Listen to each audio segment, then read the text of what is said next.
is the plight of steel consumers who had Define steel consumers. Who are you talking about? These are companies, about 100,000 businesses in the United States who use steel in manufacturing.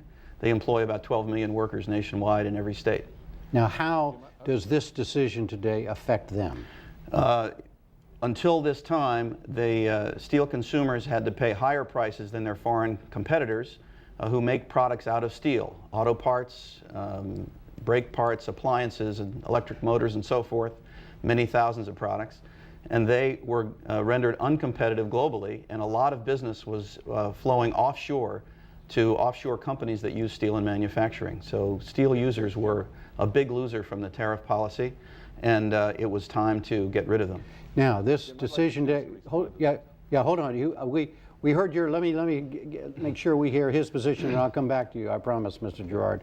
But this decision today means that the people who use steel to make things are going to be able to buy steel at a cheaper price.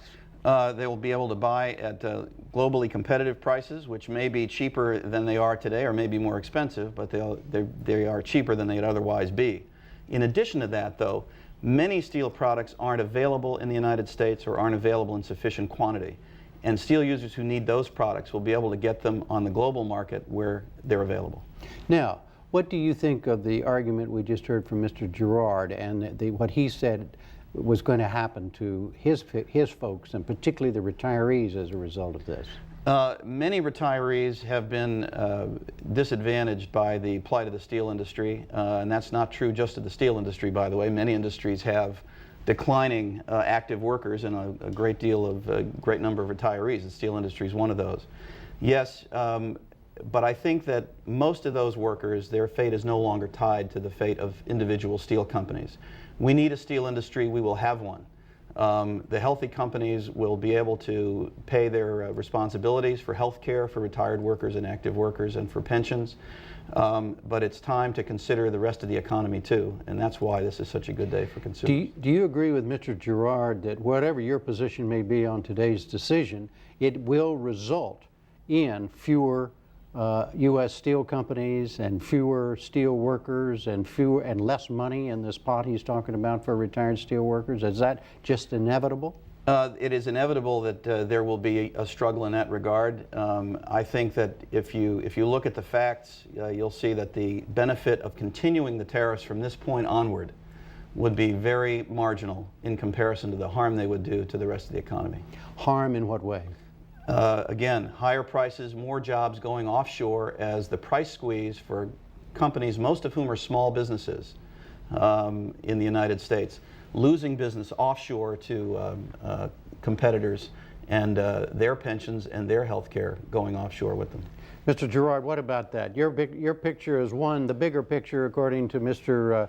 Leibowitz, is better. It's more upbeat as a result of what happened today. Well, I was anxious to get in because Lewis is misconstruing and actually sending on some misinformation. First and foremost, Lewis's group represents the importers, not necessarily the consumers.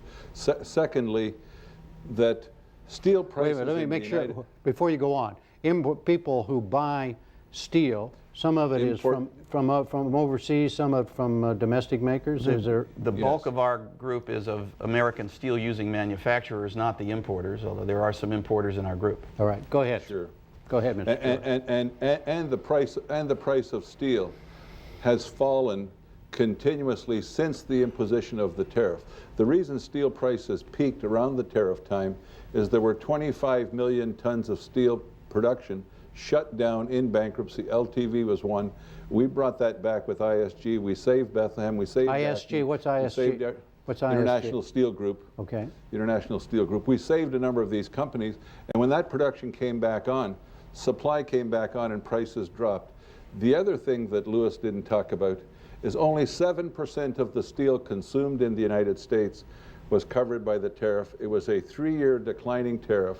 We're in the last 16 months roughly, and in the last 12 months you could buy steel in America, made in America, cheaper than you could buy steel in Europe, made in Europe.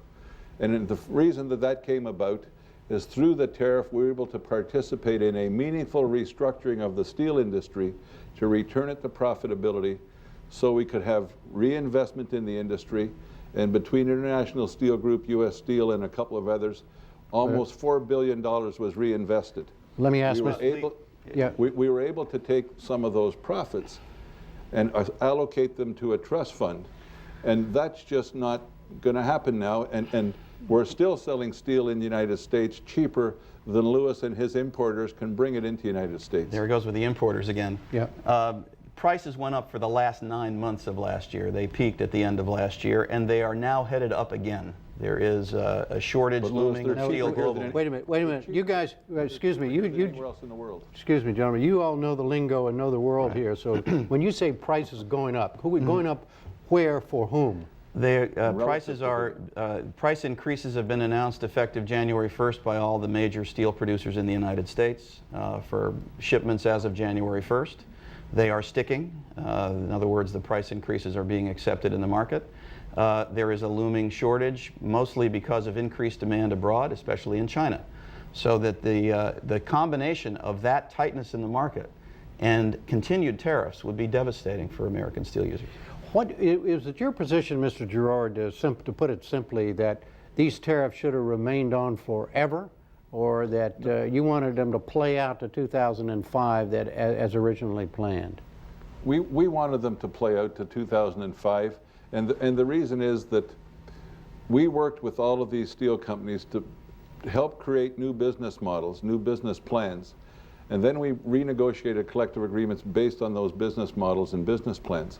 Now that that's pulled out from under us, the business plans and the models we put in place to help our members and our retirees are gone. And when Lewis talks about rising prices, we need to say relative to whom. And the rising prices are rising everywhere, but you can still buy steel in the United States cheaper than you can in Europe, cheaper than you can in Japan, cheaper than you can in a lot of South American countries. And we've taken our productivity down that we can produce steel in almost every major U.S. mill around 1 to 1.5 man-hours per ton, which is amongst the best in the world. Let me finally, Mr. Leibowitz, before we go, this goes into effect at midnight tonight. That's correct. What will be the immediate effect, if any? I think the immediate effect will be largely psychological. We don't expect a huge influx of steel imports immediately. It takes several months for imports to be delivered once they're ordered. So the United States needs imports, 25 to 30 million tons a year, because we don't make enough steel in this country to satisfy demand. Been driven out of the market. They've been imports have been too low. They will go up some, but it'll take a while. Okay. The immediate effect is psychological. Gentlemen, thank you both very much. Thank you. Thank you, Jim.